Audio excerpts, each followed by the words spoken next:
And this one, I guess it might be the spicier one. And it's like, what? I mean, I've read worse than that, but like, oh, ma'am. Howdy friends, I'm Morgan, the Nerdy Cowgirl, and welcome back to my channel. For the past couple weeks, I have been participating in June on the Range. And for June on the Range, I decided to read the Wyoming Sunrise series from Mary Connealy. Connealy. I don't really know how to pronounce her name, but Mary Connealy is what I'm gonna say. So I'm sorry, Mary, if that's not how you pronounce your name. There are 3 books in the series. The first one was Forged in Love. The next book in the series was The Laws of Attraction. And then the last one, Marshalling Her Heart. Hey guys, so I am getting ready to start my June on the Range reading. And I'm going to start, it's called Forged in Love. And it is by Mary Connealy. Read the back to you. It says, when sparks begin to fly, can a friendship cast in iron be shaped into something more? Mariah Stover is left for dead and with no memory when the Dead-Eye Gang robs the stagecoach she's riding in, killing both her father and brother. As she takes over her father's blacksmith shop and tries to move forward, she soon finds herself in jeopardy and wondering, does someone know she witnessed the robbery and is still alive? Handsome and polished Clint Roberts escaped to western Wyoming, leaving his painful memories behind. Hoping for a fresh start, he opens a diner where he creates fine dishes, but is met with harsh resistance from the townsfolk, who prefer to stick to their old ways. Clint and Mariah are drawn together by the trials they face in town, and Clint is determined to protect Mariah at all costs when danger descends upon her home. As threats pursue them from every side, will they survive to build a life forged in love? So it sounds good. Sounds cute. Let's get to reading.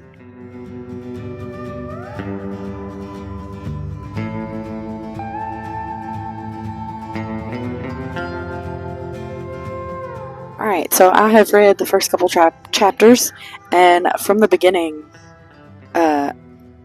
we see the stagecoach robbery, and it flips and it pins her underneath of it, and they shoot her, and so they think she's dead, and they're called the Dead-Eye Gang because they don't leave any survivors, and they think she's dead, but Clint is back in town, and he's like waiting for her, and he sees the stage horses come through, and so he gets everybody and they ride out to the stagecoach and eventually find her and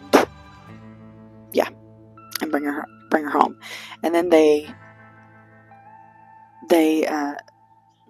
pretend that she was killed too for her safety, so that the Dead-Eye Gang doesn't come looking for her and try to kill her. But I've never read a book where the man is already in love with her or already wants to be with her. But from the very beginning, Clint's sitting there waiting for her because he knows she's coming back from the funeral that she went to. And I'm anxious to see if they will show, if they will talk about when he fell in love with her, or when, how he fell in love with her, or anything like that, because this is just the first couple chapters, and it feels like he's already in love with her. I am looking forward to reading the rest of it. Alright guys, so I am almost done with Forged in Love. I am on, I think, page 230 something, 250 actually, 251, and there is 293, so I've got about 40 pages left. So yeah, I think I'm gonna be able to finish it right here soon. So stick with me, and I'll let you know my final thoughts on Forged in Love.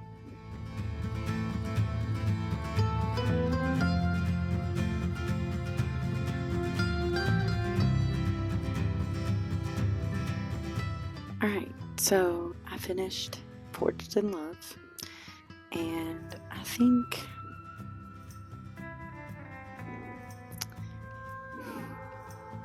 I'm gonna give this a 3. I really liked it. It was cute. I felt like some of the information got repetitive. Like some of the exposition got repetitive. Like they just kept repeating. Oh, shoot. Yeah. She loved her Pa and Theo. She loved her Pa and Theo. She loved her Pa and Theo. And, he lost his family in New York. He lost his family in New York. He lost his family in New York. And so, I don't know. I felt like a lot of that was repetitive. But as far as the storyline was really cool, really neat. I'll probably talk about it more in the recap. But the storyline was really neat. I didn't much care for the ending.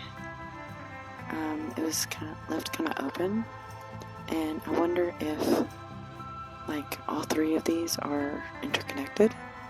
For some reason, I thought they were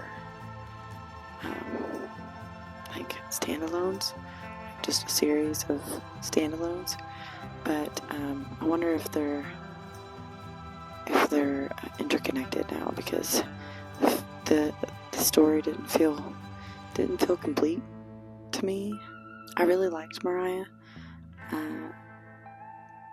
and Clint. I liked both of the main characters and the side characters. I felt like they were all very independent of each other, and yeah, it was just okay. It was okay read. It was really cute. So, and it was really easy. It was really fast. I read it in 2 days. I guess I'm used to more 400, 500 page, 600, 700 page books. So, it was really fast. And yeah. On to the next one. Alright, so the next book in the Wyoming Sunrise series is called The Laws of Attraction. And it says, can they risk giving in to the attraction between them while their lives are on the line? Interesting. If widowed seamstress Nell Armstrong. Oh, so these are interconnected, because Nell was Mariah's best friend.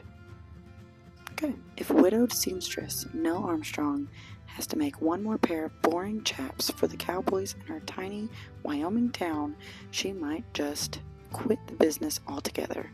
So meeting Brand Nolte, a widower struggling to raise 3 girls on his own, seems like her dream come true. Brand has no idea how to dress the girls properly, and Nell finally has a chance to create beautiful outfits while also teaching the girls to sew. That is a big thing in that one. She keeps complaining about all the chaps that she has to make for all these cowboys, and that she just wants to make a pretty dress. And Mariah asked her to make her a pretty dress, and she got so excited. So I like that. I like that little bit of information. But Nell is much more than a seamstress, and the investigative skills and knowledge she picked up alongside her late lawman husband soon become critical when a wounded stagecoach robbery survivor is brought to town. As danger closes in from all sides, Nell and Brand must discover who has a target trained on them before it's too late. I thought Mariah had the target on her because she's the only living witness. Or the only living victim from the Deadeye Gang. I guess we will see. I added this in to show a line from the book that I thought should have been on the back. I thought it was really good at really showing what this book was about. Hey friends, I don't remember what all I talked about last time about the laws of attraction, but I finished it, and I think this is my favorite so far of the series. I gave it a 4 stars. I really loved it. I loved Nell and Brand and his 3 daughters. I forgot to mention that their names were Samantha, Cassandra, and Michaela. I loved all 3 or all 5 of the main characters, and I really loved their situation. Like, I loved the dynamic of he's a man trying to raise 3 girls by himself, and you know, he doesn't know what to do with them, doesn't know how to take care of them, and she's a seamstress who's dying to make, and been dying since the first book, to make dresses instead of chaps, and so it also gives her a little bit of more of a purpose. But I also loved how, like, seeing them fall in love, you know, him seeing her love his girls and take good care of his girls, and I don't know, it was just so cute. And I loved the dynamic of her helping the sheriff, and even though she's a seamstress, you know, she sat in on a lot of her husband's law work, and you know, he would talk to her about the law and stuff all the time, and so she got pretty good at it, or was astute in it, I guess. And I don't know, I just loved it. So yeah, 4 stars. Loved the characters, loved the plot. It was definitely a lot better than the first. I really liked it a lot. Definitely recommend this one. The 3rd and final book in the series was not at the library, but it was on Hoopla. So I am going to read it on Hoopla, which I use my phone to record myself, so I won't be able to record myself reading any of it, but I've got some B-roll that I'll show you from life here on the Kentucky range. But I will go ahead and read the synopsis from the back of Marshalling Her Heart.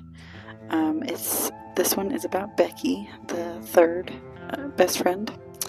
It says, Becky Pruitt has prided herself on knowing everything that's happening on her successful ranch, which makes her foreman Nate Paxton's admission to her quite a surprise.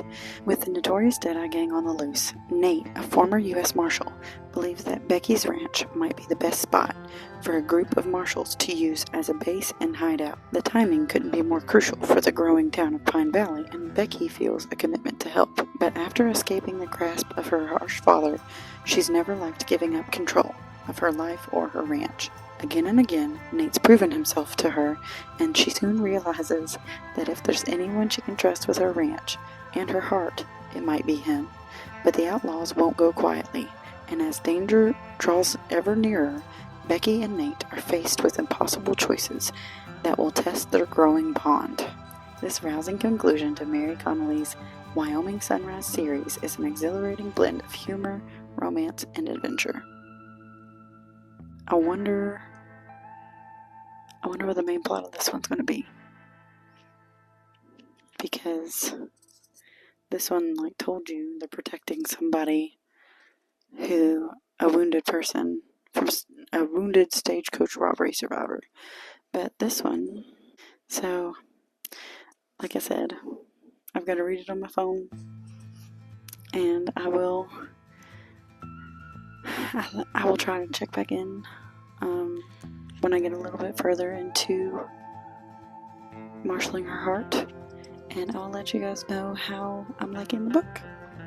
So I'll see ya in a second.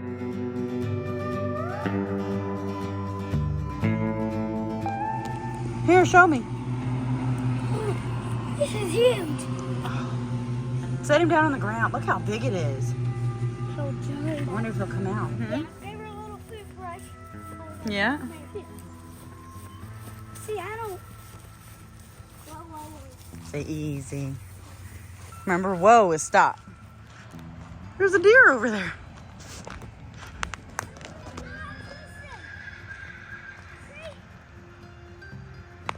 Yeah, you are doing a good job. Take her around the barrels.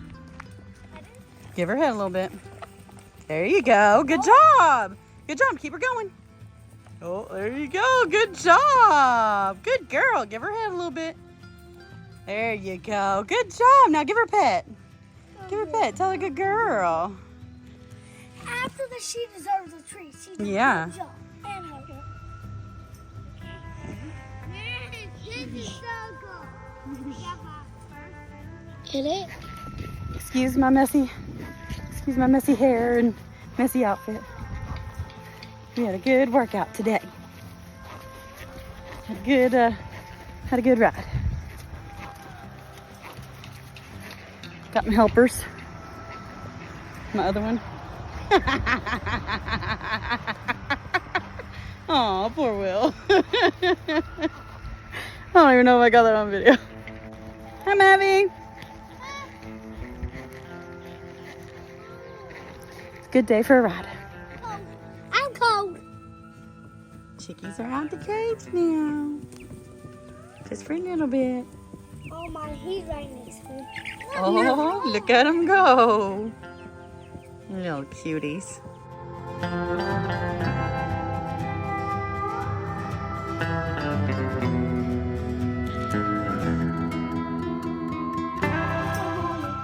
All right, you got it? Yeah.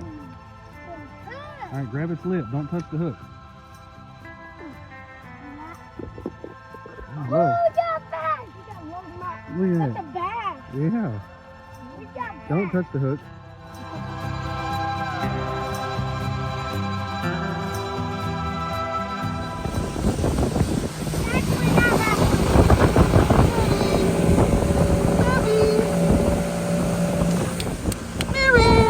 I'm so happy.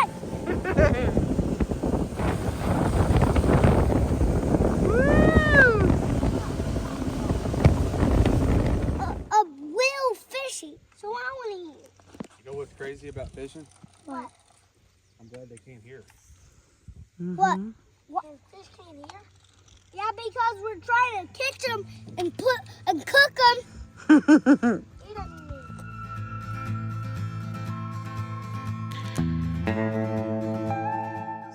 All right, so I read the Wyoming Sunrise series by Mary Connealy, and there are 3 books in the series, and it follows 3 girls who are a group of friends who live in Wyoming. While it does have romance in it, for the most part, most of them were more like mysteries. So the first one was Forged in Love, and it follows Mariah. Hi, guys. Mary wants to say hi first. Hi, guys. All right, so the first one is Forged in Love, and it follows Mariah. And at the very beginning, her and her father and brother are coming back to Pine Valley, Wyoming, which is where this whole series takes place. They're coming back from a funeral, and their stagecoach gets robbed by the Deadeye Gang. And the Deadeye Gang is notorious for leaving no witnesses. And so when Mariah is in the stagecoach and she sees one of the Deadeye Gang members, and their stagecoach ends up crashing, and when it crashes it ends up landing on her, and it lands on her where it doesn't kill her, but it just kind of pins her underneath of the stagecoach, and they try to shoot her while she's underneath there, but it kind of like shoots her in the belly, but they kill everyone else and they leave her for dead. Her father was the blacksmith in town, and after she lost her mother, her mom, she began to learn the skill and the art of blacksmithing. And so now that her father and brother are dead, now the job of blacksmithing falls onto Mariah, which it plays a big part. The whole series really talks about women's struggles in the West and women's rights in the West. And one thing that I learned from these books is that Wyoming was the first state to have women's suffrage. So I didn't know that. So that is something cool. And then something that connects all 3 is that in this one they talk about a prominent name in women's suffrage is coming to speak in their town, and it's a big deal. And also there was a female justice of the peace in a neighboring city, and she's also coming to this beach too. The horses had took off running and ran back to Pine Valley, and Clint, who is the diner owner in the town, was standing outside awaiting the stagecoach because he wanted to ask to court Mariah. He's standing out there and he sees the horses come running in, and so he notifies the sheriff. They ride out and they find Mariah, and Clint hurries her back to the doctor, and they end up saving her life, but she has no memory of the robbery, and everyone's hoping that that is enough to stop the gang from coming after her afterwards, because, like I said, they leave no witnesses. So they're worried that because she survived, the Deadeye gang is going to try to come get her. But they try to make it like obvious to everybody in town that she has no memory of what happened and of who she saw. The story follows Mariah and a bunch of weird things that keep happening that almost kill her but don't, that look like accidents but might not be. I gave this one 3 stars. It was pretty good. Maybe 3.5 stars. It is a Christian series, so there's no like smut or anything in it. I would recommend it because it was a cute story, but I don't know. Clint already had feelings for her, so this one was 3 stars, 3.5 stars, because it was good. It was a good, easy, fun read, and I would recommend it. Next book in the series was The Laws of Attraction. And this one was my favorite. So this follows Nell, who was Mariah in the first books, one of her best friends. There's 3 of them. There's 3 books. There's 3 women in the best friend group. And the first one's Mariah, Nell, and then the last one is Becky. And Nell is a seamstress, or she's the town seamstress. And it is a town full of cowboys. So what do cowboys need? They need chaps. And so she gets overrun with chap orders, and she, throughout the first book, she's complaining about all these chaps she has to make. But they make her good money, and cowboys always need chaps. So she always has a steady flow of money. Nell is a widower from Missouri. Her late husband was a lawman back in Missouri, and so she learned a lot from him, from his talks. He would come home and talk cases with her and talk law with her, and so she learned a lot about the law and about investigating and like detective work or lawman work from him.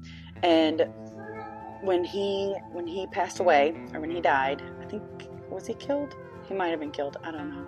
I could be making that up. When he died, her brother was coming out west, and so she came out west with her brother. And so once they got to Wyoming, and she loved that women already had suffrage there, and her brother wanted to continue west, but she decided to set up shop in Pine Valley. And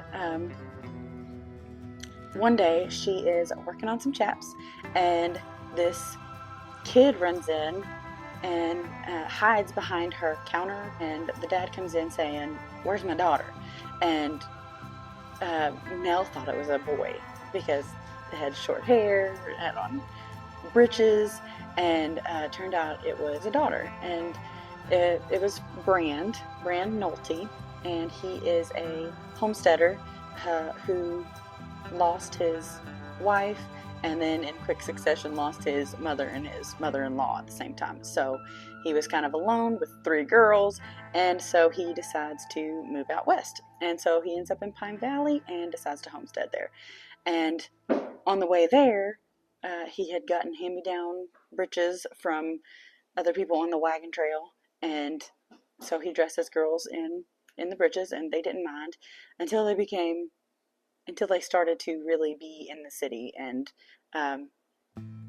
Sam, the oldest, the one who ran into Nell's shop, starts to feel embarrassed by walking around in breeches and looking like a boy. And so Nell decides to offer them 3 dresses, one for each girl, in return that they come after school and help her in her dress shop, or in her sewing shop. And so Brand agrees to it because he knows that his girls are growing up and they need to look like girls. And so yeah, it's it's Nell and Brian's love story, and I just love them together. I loved seeing the slow burn, like them falling for each other, and Nell first falls in love with the girls and really wants to take care of the girls and help the girls and really wants to be a mother figure to the girls, and then Brian kind of sees that, and that's what makes him fall in love with Nell. And I just love that. It was really cute. And then of course there's more stuff with the Deadeye Gang. The Deadeye Gang has struck again, and this time they left another survivor who is a lot worse off than Mariah was. He is literally on death's doorstep, like he's holding on by a thread. But the Doc Preston, the doctor in the town, is able to save him and keep him healing and comfortable and stuff. But Nell and the sheriff decide to set up a watch. They do two volunteers at a time to stay watch over the injured victim, because they are afraid that the Deadeye Gang will slip in and kill the victim, their last victim. So this is them trying to catch the Deadeye Gang, but they actually catch a member of the Deadeye Gang that is a part of their city, their group, one of their respected members of their society. And it was, I gotta say, I called it from the first one, but that could just be me because I'm suspicious of everybody. This one was my favorite. I gave this one 4 stars. Just the romance between Brand and Nell was just so cute. I loved Nell, when her and Brand get married, and she's just, all right, I'm your mom. You gotta listen to me now. I'm like, there's no, I don't know how to be with kids, or, there's no like second guessing it, or no like hesitation, I guess is the right word. It is, she's like, okay, I'm married to Dad now, I'm your mom. And so I loved that, and I loved her relationship to the girls. I loved her and Brand. I loved her and the sheriff, and I don't know, this one was the strongest for me. This one was my favorite. And then the last one that, again, I got these two I checked these two out from the library, but the library didn't have a physical copy of the last book, so I found it on my library's Hoopla, and it was hard for me to read it on there. I don't know, I don't know, it's hard for me to read on my phone, but I did find it on Audible and used one of my credits for Marshalling Her Heart, is what it's called, is the last book in the series. So I listened to it on Audible while I read it on Hoopla, which is probably really weird, but it worked for me. I think that the last one is probably my least favorite of the 3. I think I still gave it 3 stars because I don't know, there's points in it that I was like, oh. But so the plot of this one is, it is Becky. She is the last friend of the friend group, and she has her own ranch, and we meet her in the first book, and we also meet her dad, who is not a very good person at all, and he owns the biggest ranch there, and so he has cowhands in there, in and out and stuff. And when her ma died, Becky was the only woman on this big farm with all these random cowhands, and so she didn't feel safe. And so as soon as she could, she got an inheritance from her mother's parents when they passed away. And so when she got that inheritance, she took it and she bought her own ranch and started her own little ranch, and I think it's called the Independence Day Ranch. Throughout all the books they just call it the ID. This story is about Becky and her ranch foreman, I guess is who he is. He's the head of her cowhands, and his name is Nate, and turns out he is a former U.S. Marshal. And so with all the Deadeye Gang and the speeches coming up, with the women's suffrage speech coming up, the Marshals have taken notice, And so they decide to come to Pine Valley to help catch the Deadeye Gang and to help the speakers make it to town and be safe in town. And so Nate talks Becky into letting the marshals come to her ranch and pose as ranch hands so that nobody suspects them and so that they can actually catch the leaders of the Deadeye Gang or the members of the Deadeye Gang. And they suspect it is her Paul. They want to be sneaky about it because he's a pretty scary fella. And so they want to be sneaky about it and not tip him off. And so they come onto her ranch, and it is right when the cattle drive is supposed to happen. So she sends everybody else on the cattle drive to, I think she takes her cattle to Denver. And so all the rest of her ranch hands go to Denver, taking her cattle to Denver, and the U.S. Marshals are the ones that stay back and are supposed to be her skeleton crew of ranch hands. And so, yeah, we get to see the speech, and we get to see the Marshals do their job and catching some of the Deadeye Gang, which the plot wasn't as good in this one. I feel like it was just tying up loose ends. Like, I feel like the plot, there wasn't much of a plot line in this one. I feel like it was just tying everything up. And their romance started a lot earlier than the rest of them. The rest of them was like maybe 16% in, 75% in was when the like romances kind of started, or like they like kissed or were, But hers, they like kissed in like, I think like the 4th or 5th chapter. Like, Nate kissed her really quick. And then, she's kind of going, and then they get married and like get fully married, which is what they say in the book, but they get fully married really quick in the book too. And this one, I guess it might be the spicier one because it was like, she enjoyed it too. And it was like, what? After reading the first 2 books, it was kind of like, I mean, I've read worse than that, but it was just funny after reading the first 2 books, and then it was like, he enjoyed it and she enjoyed it too. It was like, oh, ma'am. I do have one rant about it. I'll put a spoiler warning because this could be, it is a spoiler. But it's my channel, I do what I want, and I want to rant about this. And yeah, so spoiler warning. 5, 4, 3, 2, 1. Okay, so my biggest rant with this last book, The Marshalling Her Heart, is that in it we found out that like her paw is the boss of the Deadeye Gang, and I was expecting him to be a red herring because he's so rough and gruff, and from the very beginning we know he's not a good guy. We know he's not a good person, but I didn't want him to be a murderer. You know what I mean? I thought he was going to be a red herring, and that in Nell's book we see that Henry and Peter Wainwright were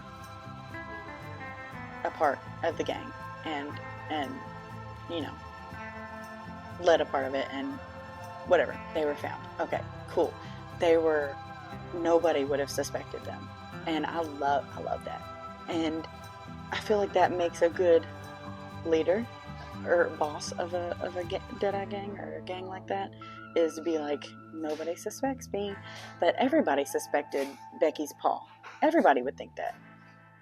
So of course he would be their first suspect, but I wanted him to not be, and them to be like, them to find out, wow, he's not the head of it, it's this person over here who was completely unsuspicious.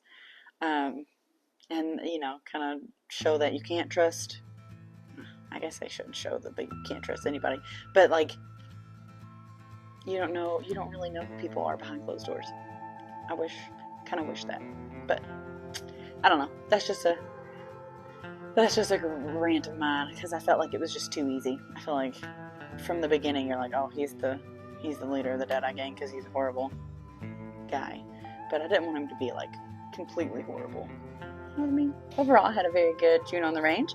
I would definitely recommend these books.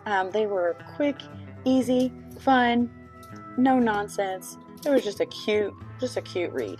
And I really enjoyed this little shake up to my reading preferences. It definitely opened my eyes to reading more Westerns. So I will definitely be on the lookout for some more Westerns.